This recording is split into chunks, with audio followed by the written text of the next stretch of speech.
She had her boarding pass. She had the seat number. And she had her father's legacy, one that built the very safety system this airline depended on. So why was 15-year-old Isadora Quinn being told she didn't belong in seat 2A? No shouting, no tantrum, just a quiet girl, calm, but carrying a secret protocol designed to hold the aviation industry accountable. What happens when the girl you're humiliating helped design the system that governs your every move? And what if every decision made against her was being recorded, documented, and sent in real time? Was this just a mistake? Or was it something deeper, systemic, silent, and dangerous? And when 5 airports make an unprecedented move just 7 minutes later, grounding the very airline that tried to erase her, you'll want to know what she did next and why she never had to raise her voice to do it. Don't miss this powerful story of quiet resistance, legacy, and justice. If you've ever been told you didn't belong, watch this, like, share, and subscribe, and now, let's board the flight. The first thing Isadora Quinn noticed was the silence. Not the kind that hums gently on early morning flights, but the kind that clings like static, thick, awkward, watchful. She had just sunk into seat 2A, nestled her backpack under the footrest, and pulled the sleeves of her oversized hoodie down past her palms. The boarding process was still underway, and she was quietly scrolling through a saved playlist when it happened. "Excuse me, sweetheart," a woman's voice interrupted. Sharp, overly polite in the way people sound when they're not actually being kind. "That seat's not for you." Isadora looked up. The flight attendant standing over her was perfectly pressed navy blazer tailored to the millimeter, hair pinned tight in a bun that didn't move when she tilted her head. Her name tag read, Key, Voss. Her arms were folded across her chest like a shield, and her eyes scanned Isadora not with curiosity, but with suspicion. Isadora blinked, tugging her headphones off one ear. "I'm sorry," she said. The woman didn't repeat the question. Instead, she stepped closer, voice dropping lower, colder. "First class is for confirmed ticketed passengers only." Isadora frowned gently, confused, but not surprised. "It's 2A, she replied, reaching calmly into the front pocket of her hoodie. She pulled out her boarding pass, clearly marked with her name Isadora T. Quinn and the words First Class, Radiance Flight, 326, in bold print. Kendall Voss took it without hesitation, like someone catching a fake ID at a college bar. She scanned it once, then again. Her eyes narrowed. "This looks edited," she said slowly. Isadora's chest tightened, but she kept her voice soft. "It's digital. I checked in online this morning." The woman gave a slight, unimpressed sound, and, "Where are your parents?" There it was. The question. It always came eventually. Not out of concern, not out of care, just confirmation of whatever assumption had already formed in the flight attendant's mind. Isadora exhaled. "I'm traveling alone. I'm 15. This isn't my first flight." Voss didn't respond directly. She just stared, eyes doing math. Isadora was already too familiar with. Brown skin, hoodie, young face, traveling solo, not speaking with entitled volume, therefore doesn't belong. Kendall turned and reached for the cabin intercom. "Can I get security up front? We have a minor in first class with an unverified boarding pass." The words landed like a slap, and even passengers in row 3 flinched. One man halfway through removing his coat froze, staring. A woman in 2C shifted her purse to her lap like something had become unsafe. Isadora sat completely still. She didn't cry. She didn't plead. But her hands were clenched into tight fists inside her sleeves. "Here we go again," she thought. Not the first time someone looked at her and assumed she didn't fit, that she was lying, that she'd taken something that didn't belong to her. But even when it's expected, it still hurts. The humiliation doesn't dull with repetition. It just grows heavier. The cabin murmurs began like rain on glass. Small at first, then louder. Someone in 4D pulled out their phone, not to record, but just in case. The atmosphere had shifted. You could feel it in the way seatbelt buckles clicked a little harder, in the way eyes stopped making contact. Isadora took a breath and held it. The scent of the leather seat, the slight chill of the air vent above her, the click of polished heels on the aisle carpet, everything sharpened. 2 airport staff arrived from the front of the cabin. One young, wide-eyed, the other older, tired, moving like a man who'd seen this story before. "She's not listed in our gate manifest," Voss announced, handing them the digital pass. "This looks like a fake." The older officer glanced at it, then at Isadora. "This says 2A. She's in 2A, he said, puzzled. "I've already contacted the front desk," Voss said flatly. "She may have slipped up here during general boarding." Isadora stood up slowly, calm, but trembling inside.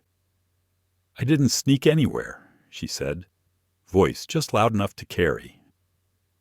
"The gate agent scanned my pass. I boarded when my row was called. I followed every rule. The only thing I did was sit in a seat some people don't think I deserve." The younger officer shifted uncomfortably. The older one hesitated, but Voss was already waving them toward the rear of the plane. "Just move her while we sort this out. Miss," the younger officer said gently, "why don't we head to the back for now? I'm sure we'll get it resolved." Isadora didn't argue. She didn't raise her voice. She just gathered her backpack, her phone, and her dignity and walked the long, narrow aisle like a walk of shame. Passengers craned their necks.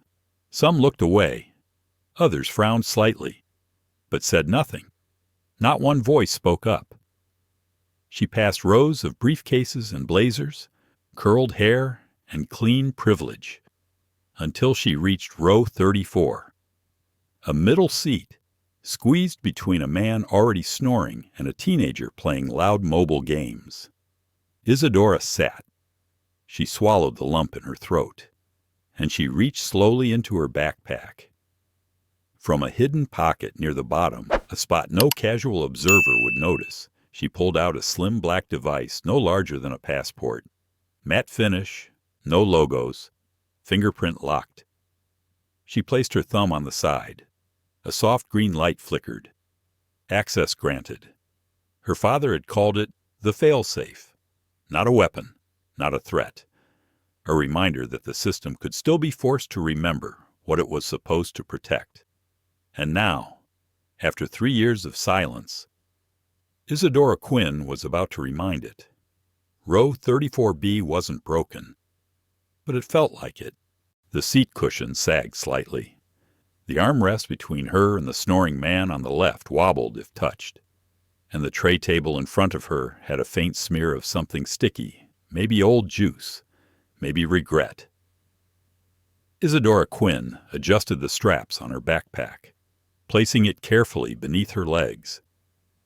The man to her left hadn't moved since she sat down. The boy on her right was glued to a phone screen, chewing sour candy with his mouth open. The hum of the engine wrapped around her like a curtain, but it couldn't block out what just happened. She stared straight ahead, not blinking, just breathing. Quiet. Controlled. "This isn't new," she reminded herself. "This isn't new." But it didn't make it easier. No one had touched her. No one had shouted. But the shame was real, like soot in her lungs. The invisible kind that coats you when people make you feel like you're somewhere you're not supposed to be, even when every piece of evidence says otherwise. She looked down at her palms, still shaking. She curled her fingers into her sleeves. The flight attendants were still moving through the cabin, finishing boarding checks. Kendall Voss hadn't looked back, hadn't offered a second glance, as if removing a teenager from a seat she had paid for legally, ethically, confidently was routine, like tidying a pillow out of place. Isadora swallowed hard. She wasn't going to cry. She had already cried too many times in parking lots, classrooms, restrooms with broken locks. This wasn't going to be one of those times. She turned her body slightly toward the window and reached into the side of her hoodie. Her fingers touched the edge of the device, the one her father had built, customized, encrypted. Tobias Quinn never believed in punishment, but he believed in record-keeping and in quiet alarms for when no one listened. The screen lit up with a faint blue pulse. Failsafe protocol. Ready mode tier 4. Ethic trigger user Isidora T. Quinn legacy ID verified. Isidora hesitated. For a long moment, she just held it. Was she really going to do this? Was it too much? It was just a seat. Someone would say. Maybe they were being cautious.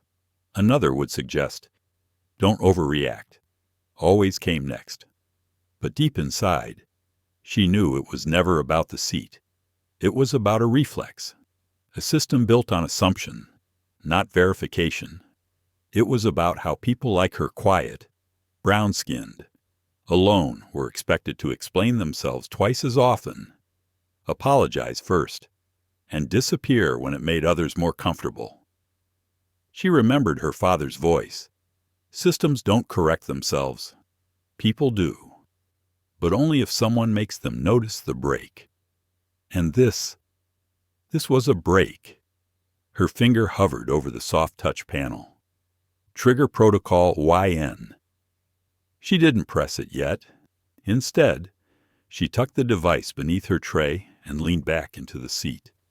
Around her, the flight continued like nothing had happened. But inside her, something was unraveling. The plane began to taxi. A voice on the intercom announced the safety demonstration. Isadora half listened as the attendant at the front mimed the familiar routine. Seatbelt, oxygen, life vest. But nothing, she thought, about what to do when someone strips away your dignity and calls it protocol. She closed her eyes and tried to focus. A memory surfaced. Age 9, San Francisco, airport coffee shop. She and her father had been waiting to board a flight to New York. It was raining.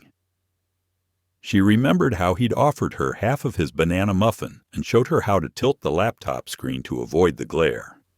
He was finishing a proposal. Something about digital auditing across federal agencies, ethics failovers, privacy loops. She hadn't understood most of it, but she remembered one line. We don't fight systems by yelling. We fight them by teaching them their own rules and making sure they follow them. He died 2 years later. Midway through a classified deposition regarding compliance software for the FAA, Isadora had never known exactly what happened, but she knew this much: he'd left her the tool, he'd left her the blueprint, and most of all, he'd left her the choice. The plane's wheels lifted off the tarmac, and Seattle Rainfall International fell away beneath the clouds. Isadora reached for the device again. She entered her fingerprint. A new screen appeared. Echelon flag system. Open below it. A message pulsed. Flagging a live incident will temporarily suspend destination access for all incoming flights associated with carrier network. Only proceed if ethical breach is verified and documented.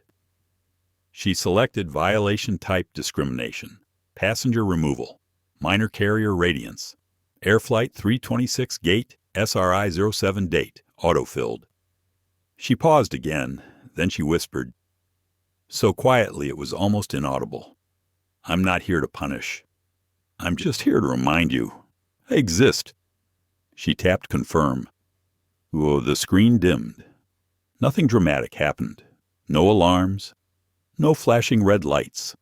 But somewhere far below, in a cold operations room lined with monitors and muted terminals, a single alert blinked red. Then 2 more.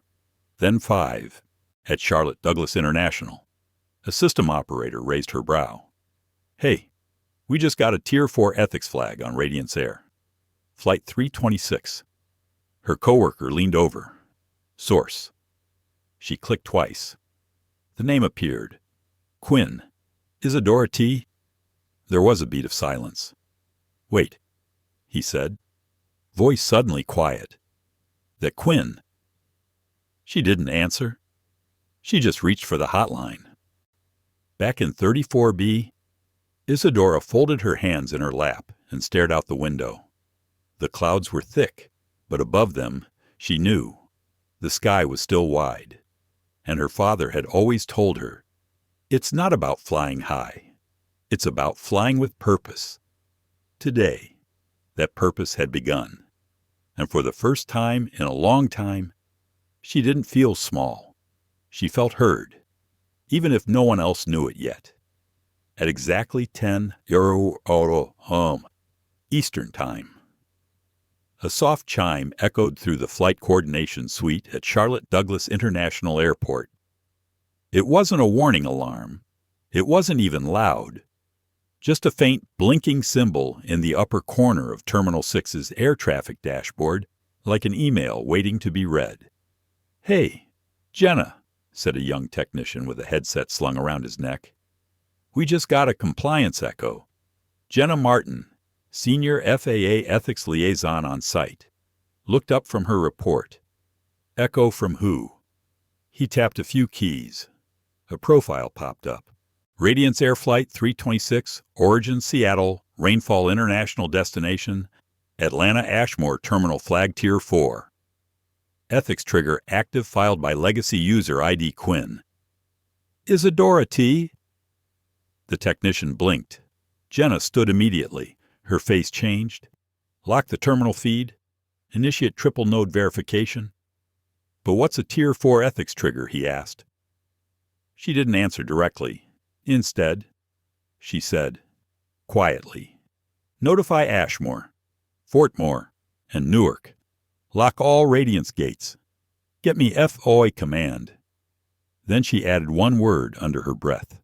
Quinn, 3 states west. The same symbol blinked to life on a control panel in Dallas Fortmore International Airport. Then again in Newark Liberty, where a senior gate engineer removed his glasses and stared at the name. No one said it aloud. Not yet. But every controller over the age of 40 had heard the story. Tobias Quinn, former cybersecurity engineer, ethics consultant to FAA contractors, co-architect of a back-end system originally designed to monitor behavior-based risks among gate agents and flight staff. The project was buried mid-development after Quinn died during an off-record testimony. There had been rumors that he'd built a version of the system that couldn't be tampered with, that a legacy key, a failsafe, had been handed to his only child. But no one thought it was real. Until now, at 38,000 feet, Flight 326 soared quietly above the Rockies. Inside the cockpit, Captain Darrell Lynn had just returned from a short break when his first officer, Nicole Haynes, handed him the encrypted dispatch tablet. Captain, you need to see this, she said. He raised an eyebrow, took the tablet, and scanned the top lines. Then read them again. Inbound lock, alert carrier Radiance. Air Flight 326. Clearance suspended Ashmore. Fortmore. Newark. Charlotte Douglas Reason. Tier 4. Ethics protocol activated, authorized by Isadora T. Quinn verified ID match. Captain Lynn exhaled slowly. Quinn, he whispered. That name, that's the whistleblower, Nicole said. Yeah, that Quinn. He turned the page. Note, do not attempt to override gate requests. Ethics investigation pending. Flight flagged. He looked up through the windshield. as if trying to see beyond the clouds. "We've been locked out of every gate," he said. Nicole bit her lip. "Should we notify the passengers?" "Not yet," he said. "Not until we understand what triggered it." But in his gut, he already knew. Something had gone wrong on board, and someone small, probably quiet, had the power to press a button that shut down 4 major airports. Further back in the cabin, row 34 was silent. Isadora Quinn had not moved, not smiled, not panicked. The device was back in her bag, hidden again. But her eyes scanned the overhead lights. She could feel the tension shift, like a tightening wire. People hadn't noticed yet. Not most of them. But one man in row 28 glanced nervously at his watch. Another woman whispered, "I thought we were ahead of schedule." And slowly, the quiet started to crack. At Radiance Air HQ, chaos bloomed. Legal teams sprinted down halls. The CEO's assistant had 4 phones pressed between 2 hands. Someone spilled a latte on a quarterly report. No one noticed. But what they did notice on every floor was the dashboard lighting up in red Tier 4 Ethics Trigger Flight 326 User Verification. Confirmed gate lock imposed inbound freeze. X5 FAA flag pending review in the CEO's private suite. Alan Drayton removed his reading glasses and stared at the words on the screen. "Tobias Quinn's daughter," he said softly. His chief legal officer swore under her breath. "I thought the legacy key was a myth." "It was," Drayton replied, "until it wasn't." A PR manager appeared at the door. "Sir, do we go public?" He shook his head. "Not yet. If this breaks wrong, we're done." Meanwhile, back on the plane, Kendall Voss walked the aisle slowly, still polished, still composed. But her steps were tighter now. Her smile was stiffer. She had started to hear things. Murmurs. A few passengers asking why the flight path looked strange on their apps. One even asked if they were in a holding pattern. She brushed it off, but deep down, a thought had begun to bloom like mold. Was this because of her? She didn't know the girl's name, hadn't cared to ask. She'd seen a hoodie, a nervous glance, brown skin, and assumed wrong. And now the sky itself was shifting. Inside the cabin, the intercom beeped. "Ladies and gentlemen, this is Captain Lin. We've been instructed to maintain current altitude while awaiting gate clearance from air traffic control. We appreciate your patience and will keep you updated." The tone was neutral, but it rattled passengers. People don't usually hear awaiting gate clearance at cruising altitude. A woman in 1C looked up from her tablet. A child near the rear asked, "Are we lost?" "No, just grounded, in midair, by someone they hadn't noticed, someone who had quietly pressed a button and bent the entire system's spine." At Newark Liberty's operations control, a supervisor leaned over to a junior controller. "You want to know something funny?" he said. The controller nodded. "I used to work with Tobias Quinn before he vanished. What was he like?" The supervisor smiled faintly. "Quiet, brilliant, thoughtful." He paused. And very clear about one thing: he wasn't trying to build punishment. He was building accountability, just in case the ones in charge ever forgot. He nodded toward the screen. I guess his daughter remembered. Back in seat 34B, Isidora took a slow breath. The clouds outside were soft and white. The engine hummed like a lullaby. She looked down at her open palm, then closed it gently. Whatever happened next, she knew one thing for certain. She hadn't yelled. She hadn't fought. She hadn't run. She just pressed confirm and made the world look back. At 38,000 feet.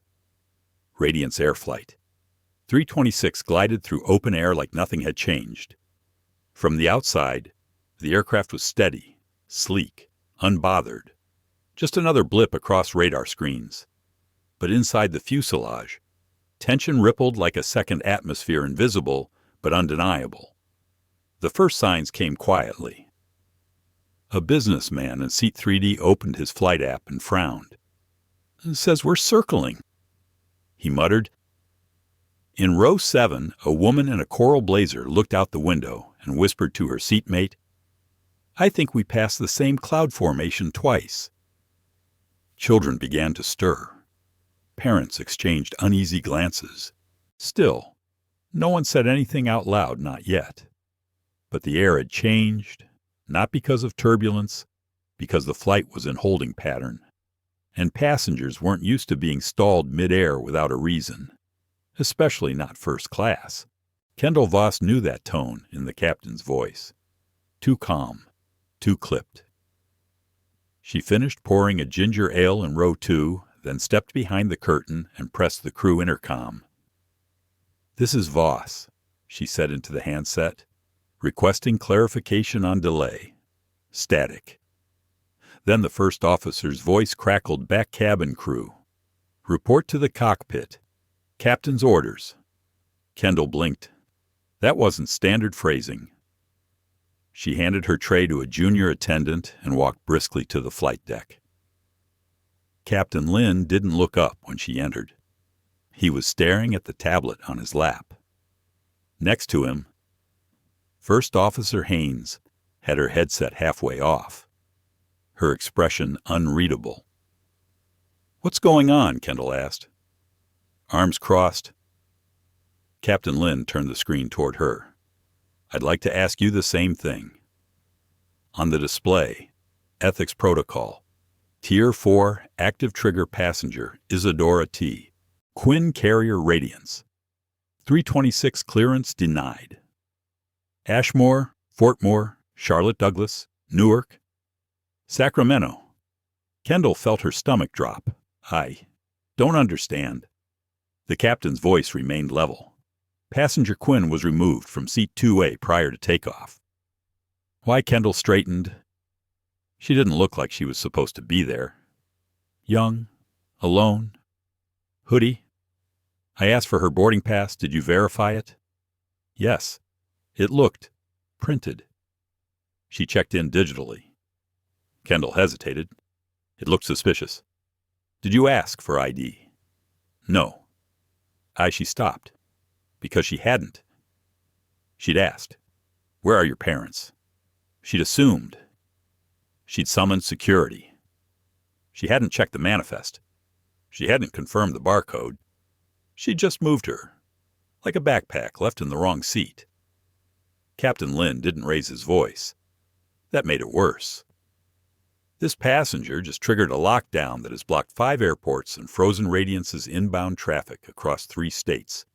He said, "And she did it with credentials tied to a federal ethics legacy system your airline never disclosed." Kendall's mouth went dry. "I didn't know who she was." The captain raised an eyebrow. "Did you need to?" In the back of the plane, row 34 felt different now. Isadora could feel the shift, even though no one said anything. The man next to her had woken up and was now staring at his phone. The boy on her other side had taken off his headphones. A low murmur ran down the aisle like a fuse. People could sense it, the delay, the circling, the quiet. But they still didn't look at her. And that was fine. She didn't want attention. She wanted change. Still, a small voice inside her asked, "Did I go too far? Was it too much grounding a flight, locking out gates, triggering audits for a moment of humiliation? Would anyone believe this was more than teenage overreaction?" She opened the flap of her backpack and touched the edge of the failsafe device. It was cool, matte, quiet. No sound, no glow. But the network it spoke to was alive. Far below, in a sealed room at FAA Regional HQ in Virginia, a line of monitors displayed cascading alerts. A name pulsed across the feed. Isadora Quinn legacy key. Verified failsafe activation. Time 10:04:12 of E. Trigger minor discrimination. Wrongful ejection. Flight Radiance. 326 review status. Urgent live incident. One technician turned to her supervisor. Sir, the name Quinn. He held up a hand. I know who she is.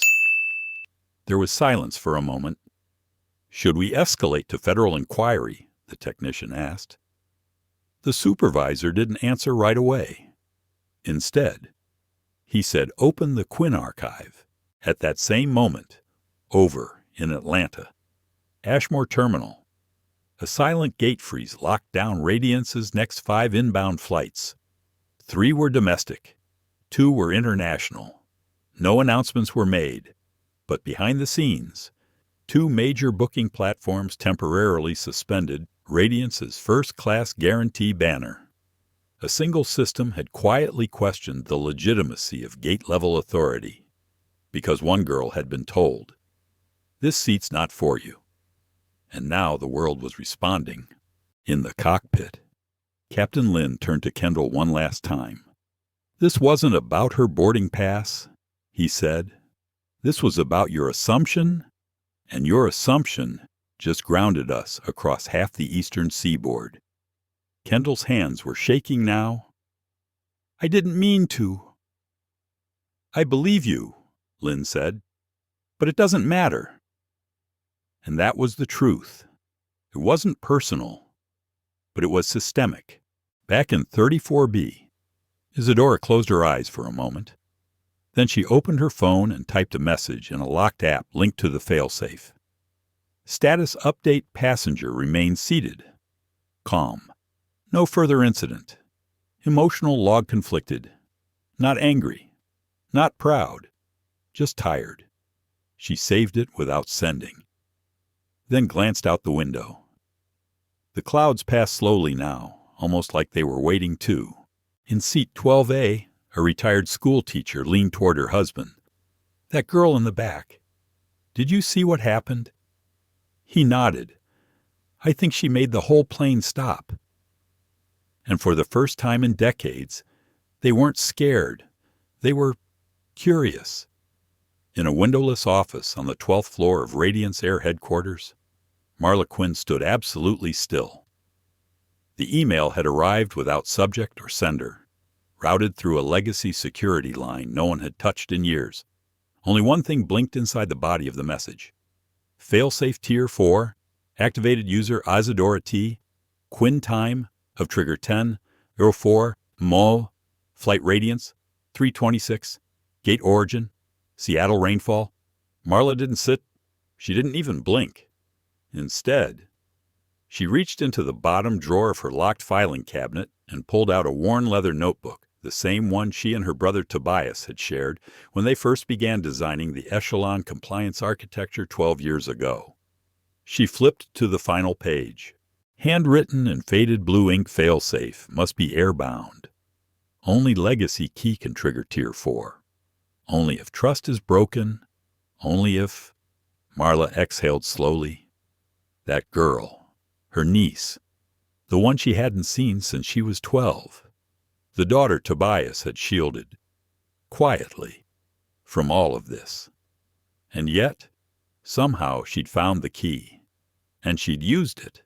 On Flight 326, the captain's voice had gone silent. Not from avoidance, but from calculation. There were now 4 control centers requesting updated logs. The ethics liaison in Fortmore was demanding a minute-by-minute breakdown. Radiance's CEO had messaged the cockpit directly, and Kendall Voss, the polished, poised attendant, now sat alone in the jump seat near the galley, staring into nothing. She still hadn't said sorry, not because she didn't regret it, but because she didn't know how. How do you apologize for a snap judgment? You didn't even question. How do you say, I saw you, but not really? How do you explain that you were just doing your job, when the job you did humiliated a child who followed every rule? The worst part was No one had trained her to do better. They trained her to be efficient, to look for red flags, to monitor behavior patterns, but they never told her the truth that sometimes her gut feeling was just her bias. Neatly dressed in a navy blazer and gold wings, in row 34B, Isadora sat very still. She wasn't crying. She wasn't smiling. She was just listening to the engine, to the silence, to the questions that wouldn't stop circling in her mind. Did I overdo it? Did I do enough? Will it matter at all? She opened the failsafe device again and checked the network response. 6 airports now, 4 federal terminals, 2 regional, all blocked Radiance, inbound access pending inquiry. But it wasn't the scale that shook her. It was the speed. The system didn't hesitate. It trusted her key more than any uniform on that plane. She wasn't angry anymore.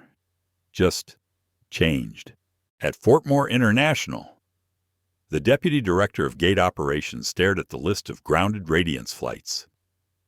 We're looking at $6.2 million in immediate delays, she said. Her assistant glanced at her tablet. And trending. Hashtags picking up. Isadora Quinn triggered. Any word from the airline. They're trying to suppress the incident, calling it a minor security confusion. The director snorted. Security confusion doesn't lock 5 airports. She tapped the side of her pen and muttered, they forgot who she was. Meanwhile, in the executive suite at Radiance Air, CEO Alan Drayton stood at the head of the conference room. Facing the legal team, I want a list, he said, voice sharp, of every passenger currently on board 326, backgrounds, associations. We need context. A junior analyst raised his hand. We ran a soft profile check. Quinn is listed as the daughter of Tobias Quinn. Legacy ethics license confirmed. She used his old Tier 4 authorization key. Drayton blinked. That's not possible. That key was terminated when it wasn't. The analyst interrupted. It was set to pass through bloodline validation. She inherited it legally. The room fell quiet. No social media presence, the analyst added. No legal guardian alerts. No public posts. She's completely offline. But she's real, and the system verified her. One of the PR directors cleared her throat. What's the play? Drayton stared at the screen, then whispered damage control. On board. The tension in the cabin had shifted. Passengers were restless now. Some muttered questions to each other. Others stared at their screens, trying to make sense of the delay. But one person, an elderly man in seat 6C, slowly stood and walked down the aisle toward the back. He stopped near row 34 and gently tapped Isadora on the shoulder. She looked up, startled. He spoke quietly, careful not to draw attention. I saw what happened, he said. I'm sorry. She didn't respond at first, but when she did, her voice was calm, steady. Thank you. He nodded once, then returned to his seat. It wasn't a grand gesture. It wasn't viral-worthy. But it mattered, because someone saw her, really saw her. At FAA Ethics Oversight, Marla Quinn dialed into the secure line marked Archive 7B. The room filled with 7 people, 3 legal analysts, 2 ethics board members, 1 silent observer from Homeland Security, and a female voice on speaker. This is Quinn Protocol Liaison. We have a Tier 4 breach confirmed, triggered by direct descendant of Tobias Quinn, identity verified, key authorized. The woman on speaker spoke slowly. Do you recommend escalation? Marla paused. She hadn't spoken in public for years, but now her niece had spoken for both of them. Yes, she said. They forgot to verify her. And now they need to learn why she existed in the first place. Back in seat 34B, Isadora opened her phone to one saved message from years ago. A voicemail. Her father's voice. If you're hearing this, kiddo, it means the system didn't change. So you'll have to make it remember who you are. Quietly. Clearly. Don't raise your voice. Just raise the truth. She pressed play, then listened again and again. Seat 2A sat empty. The pristine leather was untouched. The headrest still perfectly creased. Not a wrinkle in the pillow. Not a smudge on the fold-out tray. But the silence around it was different now, because everyone knew what it meant. They hadn't just ejected a child. They'd ejected legacy. They'd ejected compliance itself. Back in row 34B, Isadora didn't move. Her hands stayed folded in her lap, her phone silent, her failsafe locked, but her thoughts were far from still. She had grown up with stories whispered by her father late at night about systems and silence, about what to do when those who held the rules forgot the ones they were meant to protect. He never told her to shout. He told her to remember. And now, she was remembering not just for herself, but for every child who'd been overlooked, moved, muzzled, told they were in the wrong seat when they'd followed every rule. Inside the cockpit, Captain Lynn stood still. A new message blinked on his secondary console. Request passenger Quinn to be escorted to original seat immediately. Tier 4 override active. He turned slowly to First Officer Haynes. She was right. Haynes gave a slow nod. You think Voss will resist? She won't get the chance. Captain Lynn pressed the intercom. Senior attendant to row 34. Immediate action required. Bring passenger Quinn to seat 2A. In the cabin, heads began to turn. The announcement wasn't coded, it wasn't subtle, and it didn't need to be, because it was clear now something larger than a seating error had occurred, something historic. Passengers murmured. Several pulled out phones, not to mock, but to witness, because the tension had twisted into something more like reverence. Kendall Voss stood outside row 34. Her hands were folded tight at her waist. She spoke softly. Miss Quinn, the captain would like you to return to your original seat. Isadora didn't move right away. Instead, she looked up. Her eyes weren't angry. They weren't smug. They were calm, like a lake after a storm. Will you walk with me? She asked. Kendall hesitated, then nodded. And together, an attendant in crisp navy and a teenager in a hoodie walked the aisle from 34 to 2. One slow step at a time, the aisle cleared on its own. Passengers leaned back, made room, not out of fear, but out of quiet understanding, like they were witnessing something sacred, a soft reckoning. Seat 2A welcomed her like it remembered her. Isadora slid in, set her bag beneath her feet, folded her hands, and said nothing. Captain Lynn came over the intercom again. Ladies and gentlemen, we thank you for your patience. A compliance matter has been resolved. Please prepare for descent. Estimated arrival in 25 minutes.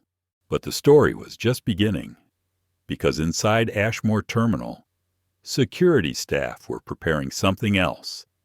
A welcoming committee, not press, not fanfare, but audit officials. They weren't here for applause. They were here to ask questions and listen to answers the airline hadn't wanted to give. At Radiance Air headquarters, CEO Alan Drayton's face was pale. He had just opened the Quinn archive.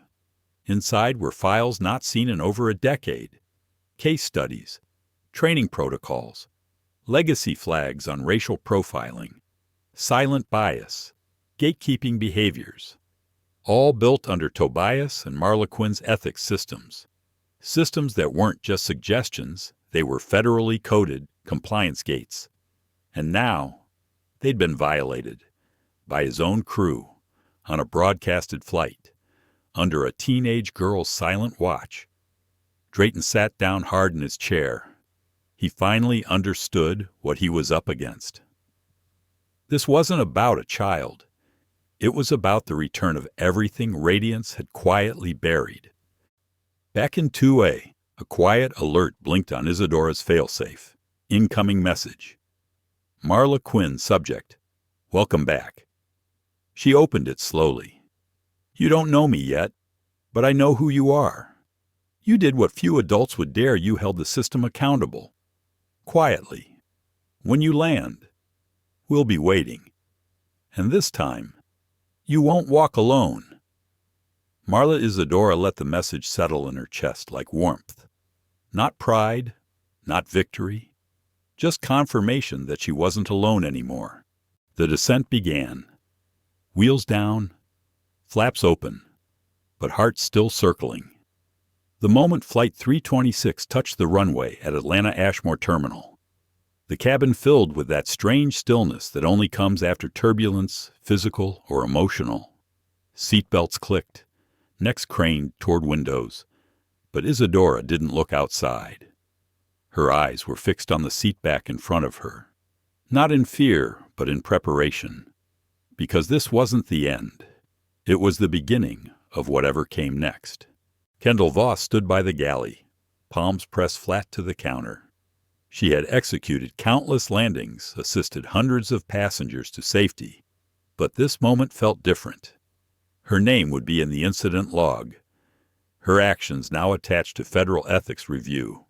And somewhere, in a sealed room, someone would ask, why did you move the girl from her seat? And she would have to answer with a truth that was worse than a lie. I assumed she didn't belong.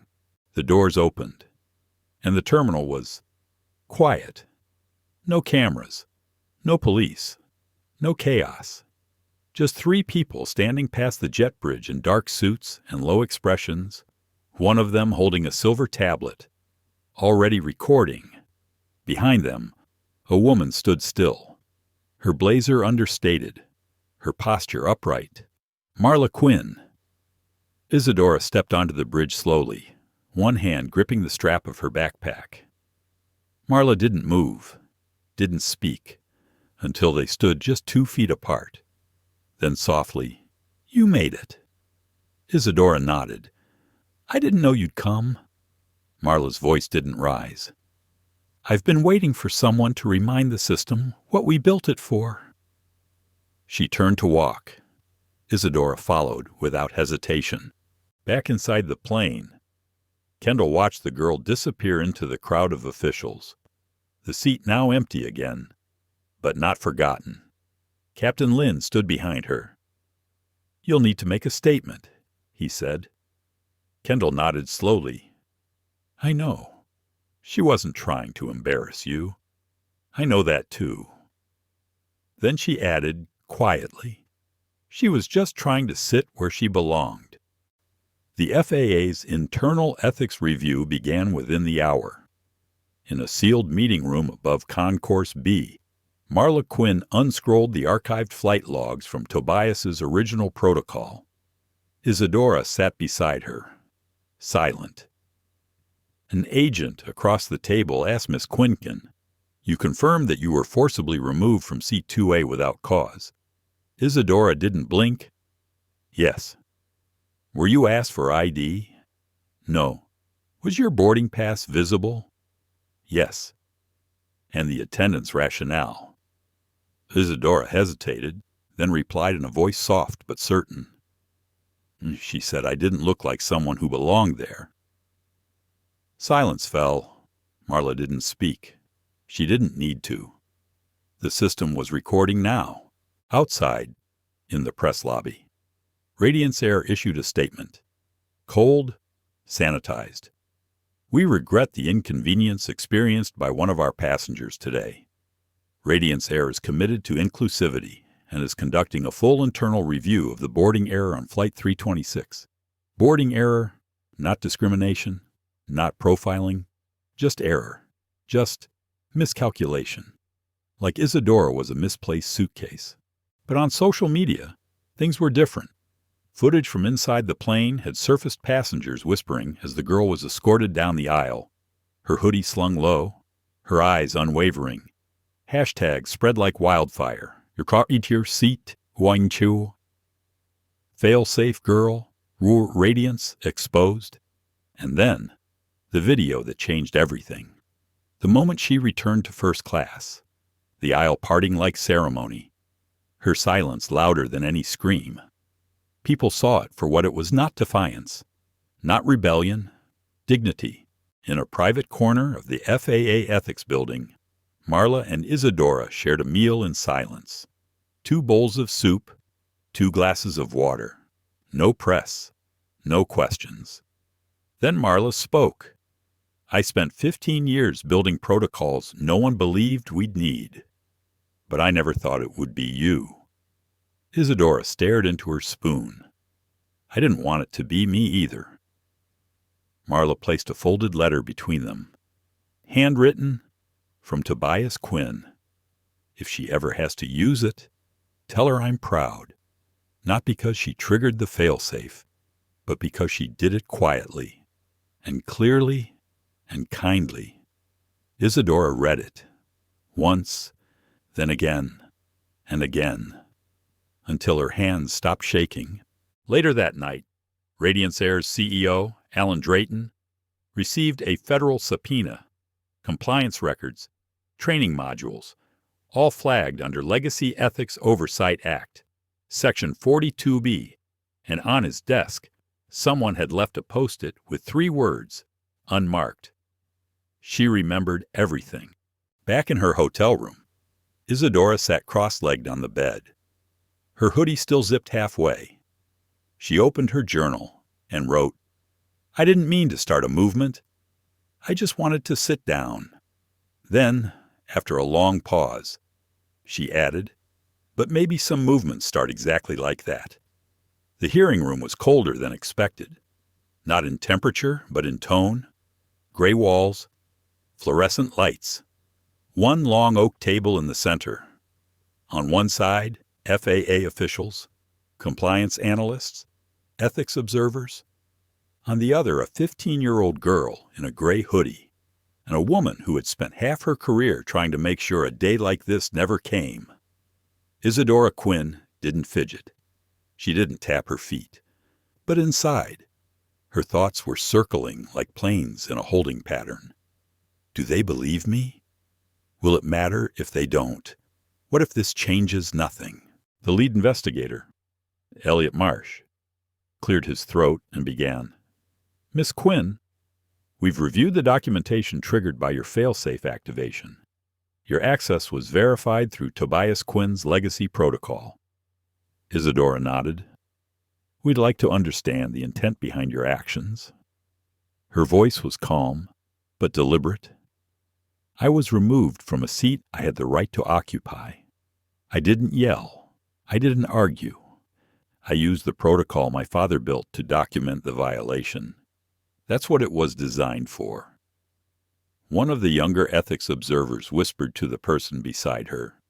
She's quoting the failsafe preamble, word for word. Isadora heard it, but didn't react. She wasn't here to impress anyone. She was here to be heard.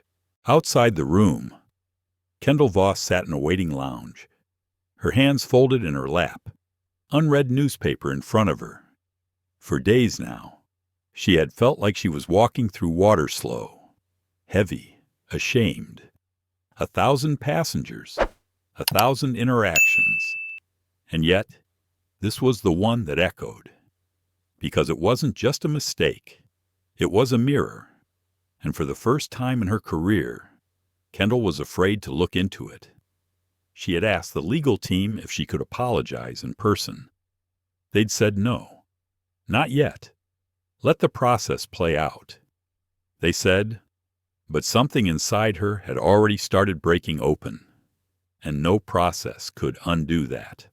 Back inside, Marla Quinn laid a binder gently on the table. Exhibit C, she said. Radiance Air's internal training protocol, Updated 2 years ago. You'll notice a major omission. Marsh flipped through it. No mention of passive bias screening. No inclusion of compliance pre-triggers. No failsafe alignment review. Your brother's standards were stripped, he said, mostly to himself. Marla nodded once. They didn't delete the tools. They just stopped teaching them. The room went still. Because now, this wasn't just a story about a girl in the wrong seat. It was about an entire system that chose to forget what accountability looked like. Later that afternoon, Isadora was led into a smaller room. This one had no cameras, just one chair, and a woman already waiting inside. She stood as Isadora entered. "Hi," she said. It was Kendall Voss. She looked different. No blazer, no badge, just a person. "I asked for this meeting. You don't have to stay." Isadora didn't speak. So Kendall continued, "I need to say I'm sorry. Not just because of what happened, but because of how easy it was for me to believe you didn't belong." Her voice cracked slightly. "I was trained to move quickly, to assess, to flag, but no one taught me how to question what I'd internalized. I made you feel small, and I did it without a second thought." Isadora stayed silent, then asked softly, "If the failsafe hadn't triggered, would you have apologized?" Kendall didn't look away. "I don't know." And that, somehow, felt honest enough. Isadora nodded once. "Thank you for saying it now." In a downtown cafe, 2 men sat across from each other. One was Alan Drayton, Radiance CEO. The other, a federal compliance journalist named Leo Travis. Drayton's voice was clipped. "I want the record corrected. This was a misunderstanding." Leo tapped his pen. "A misunderstanding that grounded 5 airports and put your ethics training in the spotlight." Drayton leaned forward. "She's just a child." Leo smiled coldly. "She's a child who understood your company better than your board does." And just like that, the story shifted again. Because the press wasn't chasing scandal anymore. They were chasing truth. And truth had a name now. At 9:32 p.m., Marla and Isadora returned to their temporary hotel suite. The city lights blinked faintly beyond the window. Isadora sat on the floor, legs tucked under her, sketchbook in her lap. She wasn't drawing people. She was drawing seats, cabin layouts, passenger silhouettes, a girl in 2A. Marla poured 2 glasses of water, then sat across from her. "You don't have to keep reliving it," she said. "I'm not," Isadora replied. "I'm rewriting it." Somewhere in the background, a radio host spoke tonight's story. A teenager quietly triggered the most powerful compliance system in modern aviation, forcing one of the nation's largest airlines to account for what it trained its employees to ignore. Her name is Isadora Quinn, and her silence became the loudest statement of all.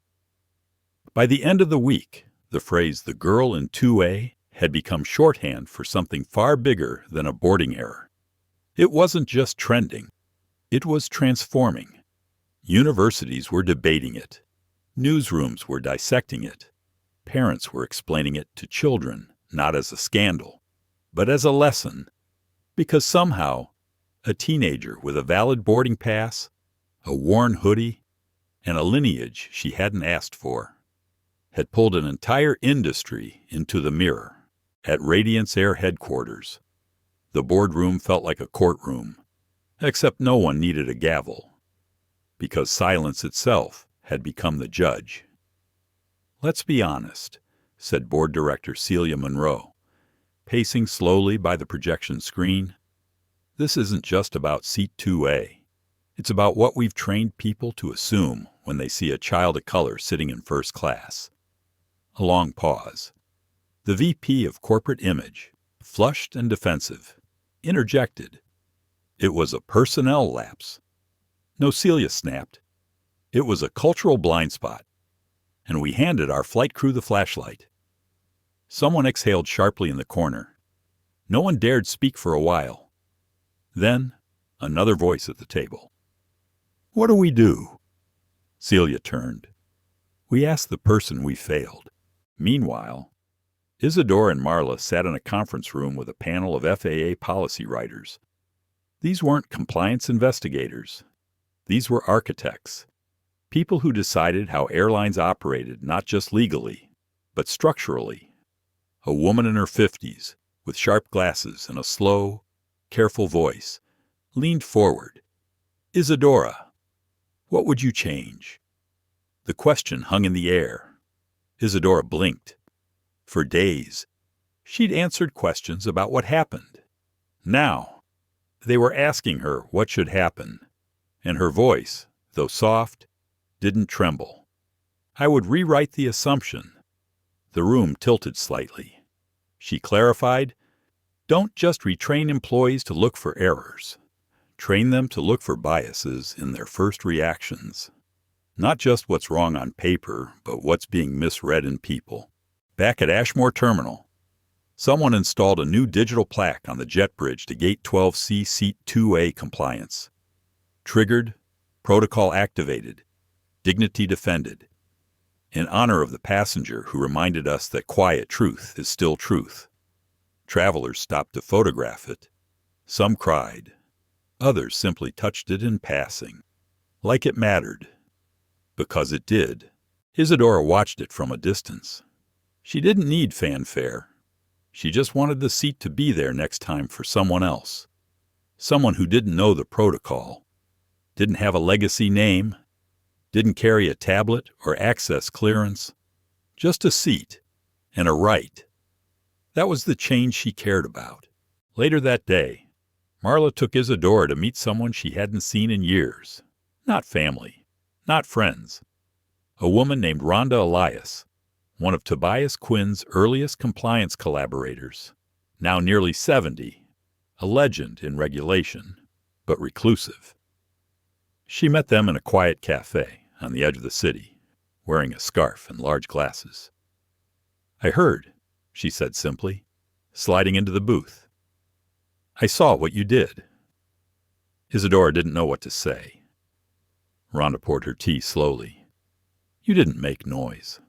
You made recorded clarity. That's rarer and harder." She paused, then added, "I cried. Not because of what happened, but because of how you answered it." The next morning, Isadora received a sealed letter delivered to the hotel. It was from Radiance Air's board. "Miss Quinn, we are instituting your recommendations into our updated Employee Ethics Manual under a new section titled Initial Perception Review and Response. With your permission, we would also like to name it the Isadora Standard." She stared at the letter for a long time, not because she wanted the attention, but because for once, a system was naming what had been invisible. At school, students were talking about her. Her face had been blurred in every official broadcast, but the name had found its way through the halls, the TikToks, the threads, and for a while, Isadora feared being seen only as that girl. The seat girl, the protocol girl. But one morning, a quiet student named Diego approached her in the library. "I saw what you did," he said, barely above a whisper. She didn't know what to say, but he added, quickly, "My sister's been scared to fly because she's in a wheelchair, and every time they make her feel like a problem." He paused, but now she knows she can speak without shouting. "You showed her that. And just like that, the fear in her shoulders lifted. Because legacy was no longer just hers." In a final meeting before they left Atlanta, Marla turned to her niece. "You know this isn't the end, right?" Isadora smiled faintly. "I hope not." Marla nodded, sipping her coffee. "Then I guess we'd better book the return flight. This time, Isidora would sit in 2A by choice, and the crew would already know her name. 3 weeks later, Radiance Air quietly launched a training video. No splashy campaign, no viral countdown. Just a required 14-minute segment titled The Isidora Standard Recognizing Bias in Real Time.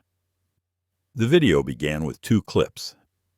The first showed a reenactment of a flight attendant challenging a teenage girl in first class.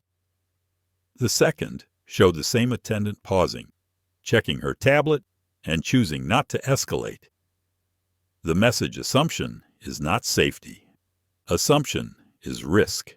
Back in Washington, the FAA Ethics Division announced something even bigger, effective immediately. All domestic airlines were to implement passenger integrity protocols, a derivative of the failsafe protocol designed by Tobias Quinn, restructured by his daughter. And under Section 2, Article B, a single line, no passenger shall be removed from their seat without first verifying a physical boarding proof. B, identity match, and C, absence of racial or visual profiling indicators. They named it Quinn's Clause, a tribute, but also a reminder. In a modest ceremony, Isadora and Marla were invited to the Department of Transportation headquarters. No press, no live stream, just a dozen people in a wood-paneled room, and a plaque being gently screwed into the wall. Legacy of Integrity. In recognition of Isadora Quinn, who calmly activated the tools meant to protect all of us, even when no one else would. March 11th is hereby recognized as Federal Ethics Reflection Day. Isadora didn't cry, but Marla did. Quietly, because Tobias would have called it unnecessary. But Tobias wasn't here, and unnecessary things like recognition were sometimes exactly what people needed. That evening, Isadora opened her laptop and found an email waiting. Subject line: From one passenger to another. It was from Camille Torres, a civil rights attorney who had sued Radiance Air 5 years earlier for racial targeting. She'd lost, but she had never stopped watching. Her message was short. I saw what you did. You didn't fight like a lawyer. You didn't speak like an activist. You sat. And in sitting, you moved the country. Isadora sat back in her chair, heart thudding softly. This wasn't a movement she'd planned. It was one she had inherited. And now, she had a decision to make.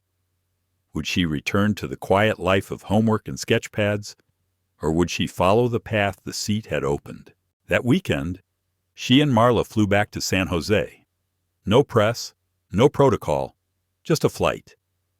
As they checked in, the gate agent blinked at the name. That Quinn Isadora offered a polite nod. The woman smiled wide, almost nervously. You're in 2A, automatically reserved. Isadora paused, then said quietly, I don't need it to be reserved for me. I just need it to be available for everyone. The woman nodded slowly. I'll remember that. On board. The plane was quiet. No whispers, no side eyes. Just passengers in their seats, magazines half open, headphones in place. When Isadora slid into 2A, she rested her palms on the armrests, not with fear, not with resistance, but with intention. This seat wasn't a throne. It wasn't a battlefield. It was a symbol, and symbols, once awakened, don't go back to sleep. After landing, Marla received a call. It was from a new think tank forming under the Department of Civic Technology. They wanted her and Isadora to co-author a training framework titled Trust in Transit Designing Ethical Infrastructure, from the passenger's perspective. Marla looked at her niece across the table. Isadora was doodling again, this time. The sketch wasn't of a plane. It was of a bridge. One side labeled institution, the other labeled individual. Between them, a single chair. That night, she wrote in her journal, I never asked to sit in the front of the plane. I just didn't want to be pulled to the back without reason." She stared at the words, then added, "Now I know. Sometimes the front seat isn't about the view.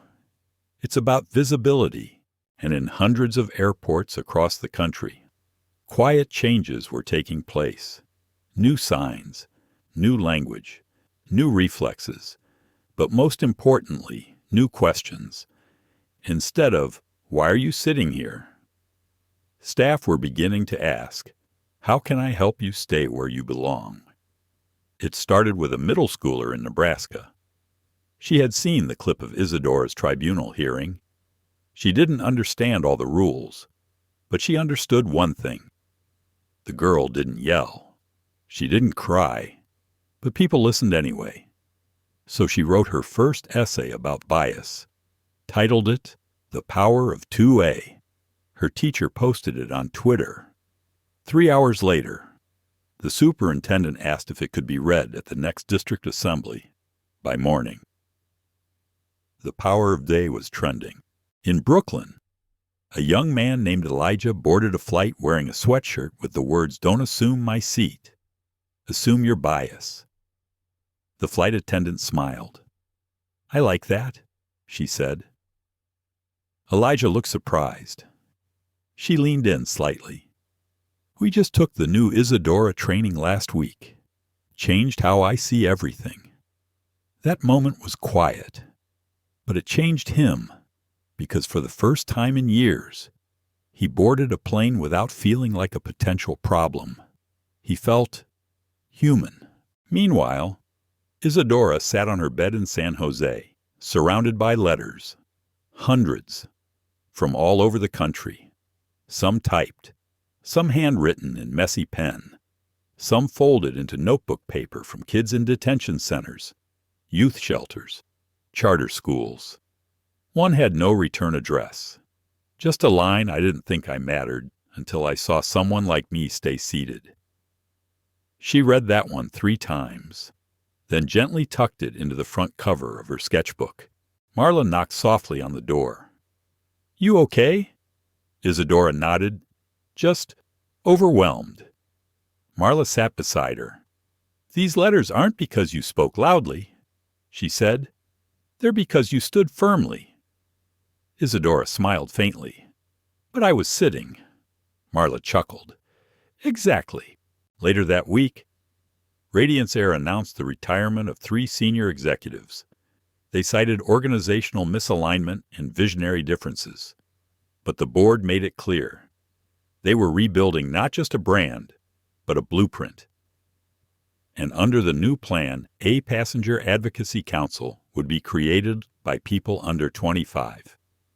The youngest appointee, Isadora Quinn. She hesitated at first. "I'm not a leader," she told Marla. "You are," her aunt replied, "because you're not trying to be one." And so she said yes. Her first meeting was quiet, observational. She listened more than she spoke. But when she finally did speak, the room didn't just listen, it leaned in. Because when someone who doesn't crave the mic finally takes it, what they say matters. Meanwhile, in New Orleans, a retired flight attendant named Denise Carter was watching CNN. She'd spent 30 years in the air, and 30 years watching how protocol often became a cover for prejudice. She wrote a letter to her old training supervisor. In it, she said, "We taught order, we didn't teach equity, and a 15-year-old just exposed the gap between the two." She ended the letter with, "Let's do better. Before someone else has to sit alone to prove we were wrong." At school, things were different.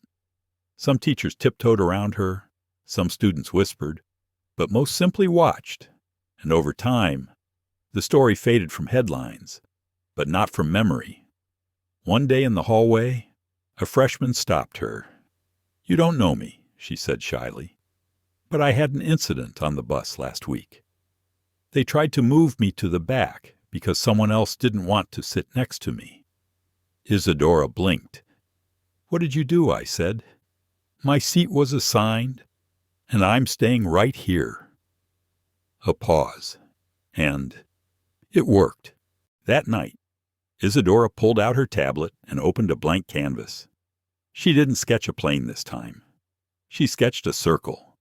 Inside it, small silhouettes, each in their own seat. Each seat equal, no front, no back, just balance. She called it the cabin we deserve. And across the country, quiet changes unfolded. Flight manuals updated, gate agent protocols rewritten, hiring practices reviewed, and in the fine print of every new employee orientation, a line in bold bias doesn't need to scream. It only needs to whisper and go unchallenged. One evening, Isadora sat beside Marla on the porch. The sun was setting low, streaking orange across the clouds. "You think people will forget?" she asked softly. Marla looked at her, eyes tired but kind. "People forget stories," she said, "but they don't forget how they felt when they heard them." Isadora nodded, then whispered, "I just hope they remember to stay seated when it matters." It was a rainy Friday when the letter arrived, hand-delivered. No envelope branding, just a single line in the corner office of Civil Aviation Honorary Commendations. Isadora sat at the kitchen table, her hands trembling slightly as she unfolded the thick paper. To Miss Isadora Quinn, for demonstrating courage without provocation, integrity without performance, and vision without title, we formally recognize your contribution to federal aviation reform under Resolution 12A. You reminded us that systems are built by people, and people must remember who they serve. You are hereby invited to keynote the 17th Annual Ethics in Transit Summit. Isadora looked up. Marla had already read the name. "You don't have to do it," she said gently. Isadora stared at the paper a moment longer. "I know." She folded the letter and tucked it inside her sketchbook, then whispered, "But I want to." On the day of the summit, the hall was filled with people in polished suits, scrolling through government briefings on slim tablets. And then Isadora walked onto the stage.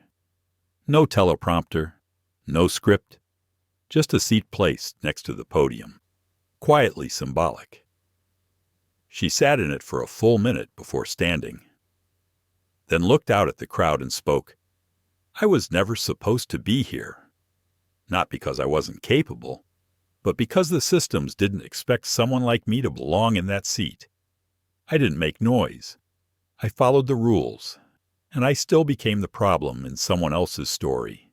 Silence, intent, focus." She continued, "But I stayed seated, not out of defiance, out of truth, because when you know who you are and what you've been given, you stop waiting for permission to exist." She paused, eyes steady. "The systems didn't just learn from me. I learned from them. I learned that silence isn't the opposite of action. It's the soil where clarity grows." After the speech, there was no thunderous applause, just quiet. And in that quiet respect, some of it reluctant, some of it reverent, all of it earned. The next day, Marla found Isadora sitting alone in the hotel lobby, sipping tea and sketching. "You didn't sleep." Isadora smiled. "I didn't need to. Last night felt like a kind of rest." Marla sat beside her and handed over a small velvet pouch. Inside a watch, not new, not flashy, but unmistakably Tobias's. "I kept it," Marla said softly. "Wasn't ready to give it back to the world, but maybe the world came back to you." Isadora didn't speak. She just clasped it gently around her wrist. It didn't tick loudly, but it ticked with purpose. Months passed, and the world moved on. New scandals, new policies, new stories. But in the cabins of flights across the country, flight crews now hesitated differently. Not from fear, from awareness. Passengers who once felt invisible now noticed something had shifted. Not everything, but enough. Enough to sit in their seats without waiting to be challenged. In a small town in Oregon, a girl boarded her first plane. She clutched her stuffed rabbit and sat nervously beside her father. The flight attendant knelt gently. "First time flying." The girl nodded. "Well, if you need anything, you let me know." "Okay. Everyone deserves to feel safe up here." She smiled, then added with a wink, "Especially in 2A." The girl didn't understand, but her father did. He squeezed her hand a little tighter. "And somewhere between takeoff and sky," he whispered, "someone sat in that seat once, so that you could fly easier now." Back in San Jose, Isadora graduated high school quietly. No valedictorian speech, no press coverage, but on the inside cover of her yearbook, someone had scrawled, "The seat didn't define you. You redefined the seat." She smiled, and for the first time in a long time, she didn't feel like someone waiting to be called on. She felt like someone already seen. That summer, she visited a museum exhibit titled "People Who Sat Down So Others Could Stand Up." Rosa Parks, Claudette Colvin, Bayard Rustin, and now Isadora Quinn. A quiet corner plaque. No fanfare, no spotlight. Just a photograph of her in 2A, hands folded. And underneath, a quote. "She never raised her voice, but she raised the bar. The final boarding call's always quiet. It doesn't shout. It waits. It trusts that you know where you belong." And as Isadora stepped onto a new Planano cameras, no case, no wait, she smiled. Because this time, it wasn't about the seat. It was about the journey it made possible, and she was ready to fly. Some people make history by standing up. She made it by staying seated. Isadora Quinn didn't seek revenge. She didn't scream. She simply refused to be moved physically or morally. And in doing so, she triggered one of the most profound aviation reforms of our time. From a quiet boarding gate to federal hearings. From silence to systemic change. This is more than a story about a teenage girl in first class. This is about what happens when courage looks like calm, and integrity sits without needing to prove itself. To everyone who's ever been profiled, dismissed, or doubted based on what they look like instead of who they are, this story is for you. May it remind us that change doesn't always shout. Sometimes it whispers from seat 2A, and the whole world listens. Let us know in the comments. Have you ever felt erased until you refused to disappear? And if this story moved you, please like, share, and subscribe to our channel for more powerful, soul-stirring true stories. Because voices like Isadora's, they don't need volume. They need to be heard. See you in the next story.